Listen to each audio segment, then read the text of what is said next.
what is the next comic book movie that you can think of that we would even talk about? In this climate, who knows? Yeah. Is anything coming out on like Netflix or? At this rate, Black Widow might, with Mulan dropping early. That would be on maybe Disney Plus, though. Maybe I think if Mulan makes enough money to justify its existence on Disney Plus, it won't.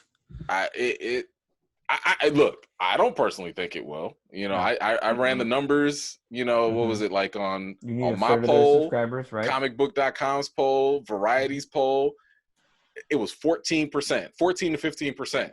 And if that 14 or 15% is of the 60 million subscribers are actually willing to pay that money, you're talking about potentially only $250 million in earned income from that. And this movie costs $200 million.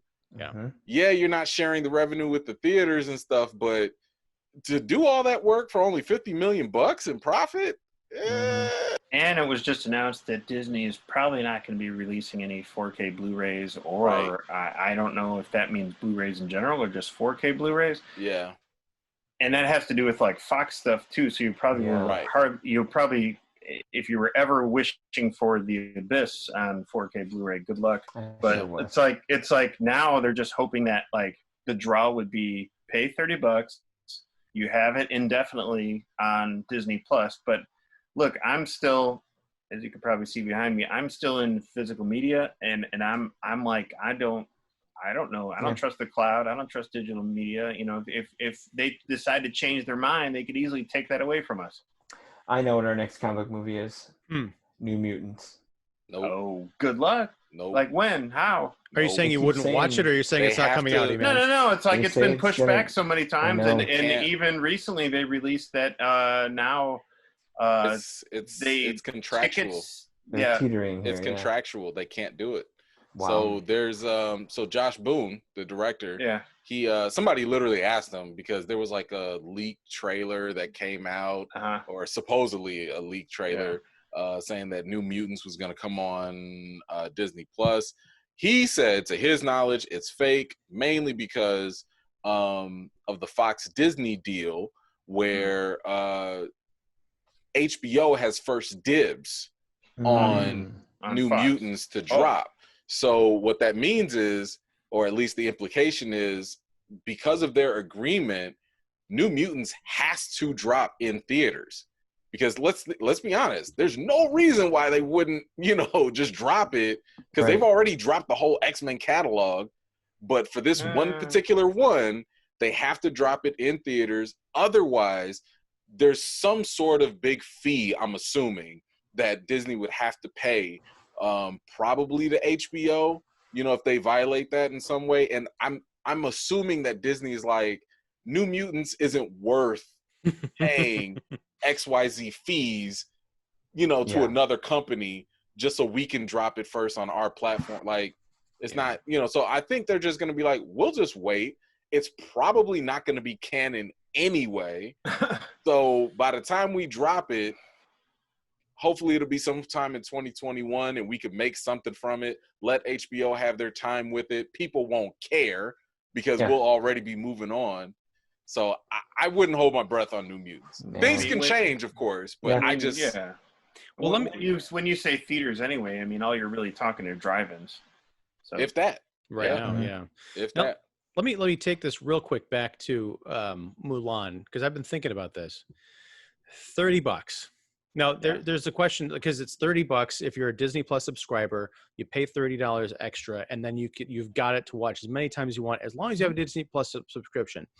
If, say, I lapse my Disney Plus subscription, like next year I don't renew, but I renew in 2022, do I get Mulan back? Or do I have to pay for it again if I really wanted it? Maybe if you keep it under your same email. Maybe. Like if it's your same account. Yeah, by 2022, it could be free. It could be on. But you get what I'm saying. Like, okay, if I lapse for a month or something, if I'm on month to month and I forget to pay it or something. But my other question is 2 points.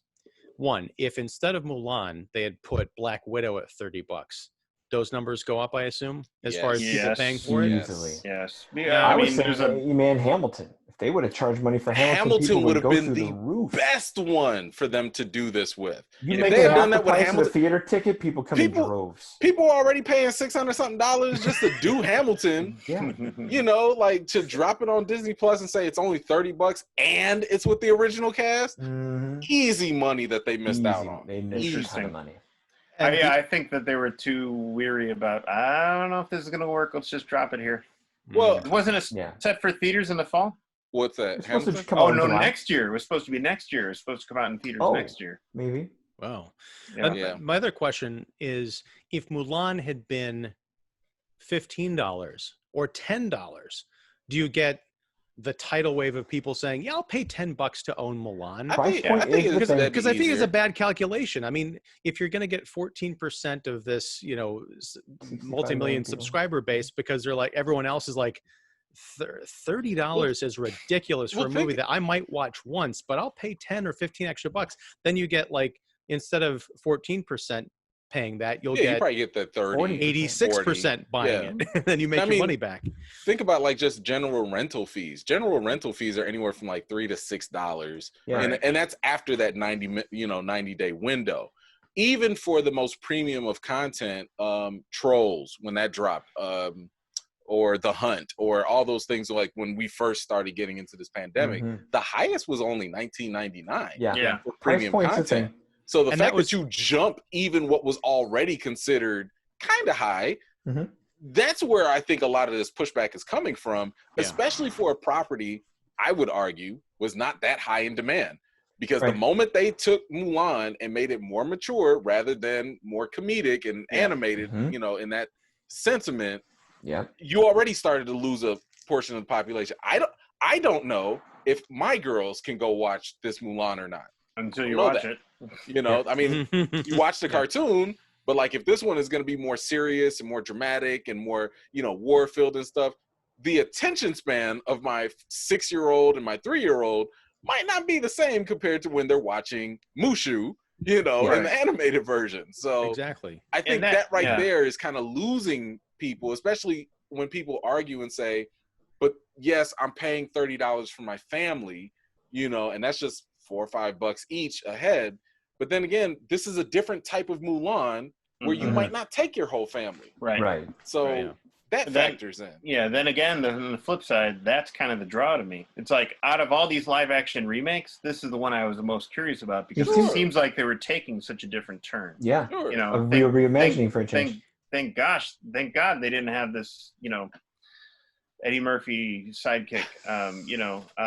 It's interesting. It's like if you're gonna do a live action remake, don't try and do. But who are you appealing to at that point then? But it's that I'm saying. Is, so if you're appealing to us, I'm not gonna pay $30 if you're appealing to just me, and I'm just gonna watch it. Yeah, because I mean, if they do what they're doing with Mulan, with Pocahontas, count me in. I want to see that. I want to see a more realistic depiction. Terrence Malick's The New World. Huh? Terrence Malick's The New World. You're done. There you go. Well, I mean, that's the thing. It's like I understand the calculation kind of if the marketplace said it's $20 to rent Trolls 2 and it was a big hit by those metrics. So Disney's like, well, for only $10 more instead of owning it for a weekend, you can own it for, in perpetuity. But that's the thing is like $20 is a lot and $30 is it's just psychically, it's kind of a bridge too far. The next metric then is how long, you know, like if it's like Onward and it's like 3 weeks, no one's going to pay for that. Right. If it's 6 months to a year, you can get your money's worth for $30, Well, even that. But if it's a 90-day window, I don't see theater to DVD. I don't see the how it's even beneficial or the difference. It feels like the same difference. Hey, you pay $30 now, you get Mulan, for the term of your subscription. Okay. Or I could wait 90 days, get it for free, and it stays on Disney Plus for the whole duration of my subscription. Now, if you were to tell me, kind of like with Netflix, how there's this rotating thing or whatever, if you were to tell me that, hey, Mulan might not be here forever, but you can make me have to consider this a little bit more. Sure, but at this point, it feels like the same thing. Like, so it's just the waiting game. I could just wait. and then it'll still be there.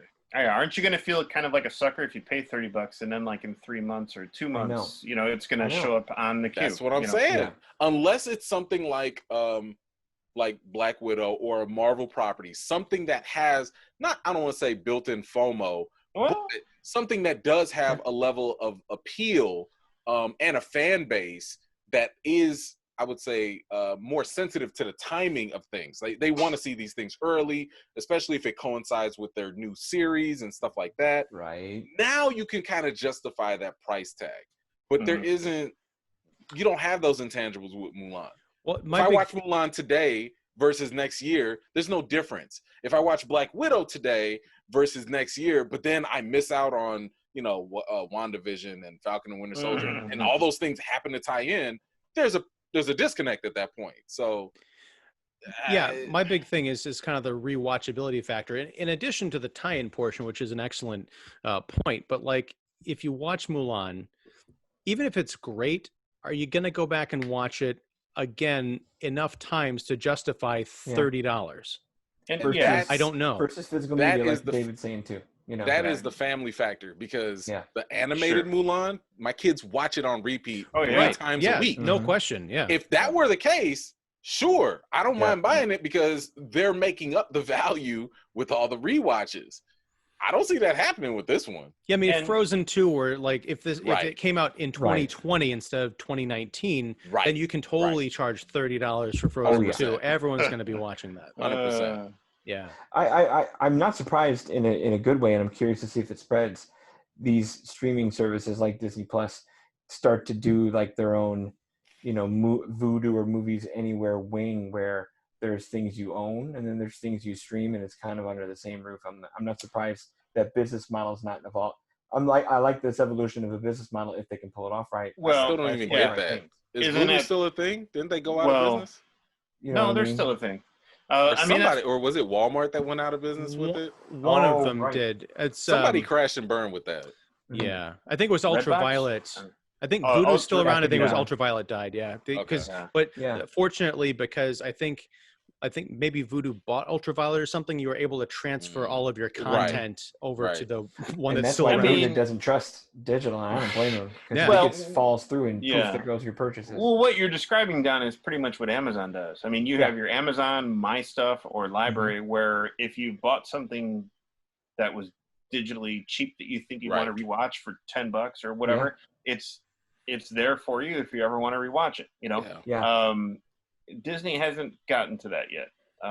So I'm not I surprised. don't even think that's going to be the new model. Yeah, I said honestly. Yet. So I think the next thing, because again, I don't see the difference between own it digitally versus I have access to it as I'm a subscriber.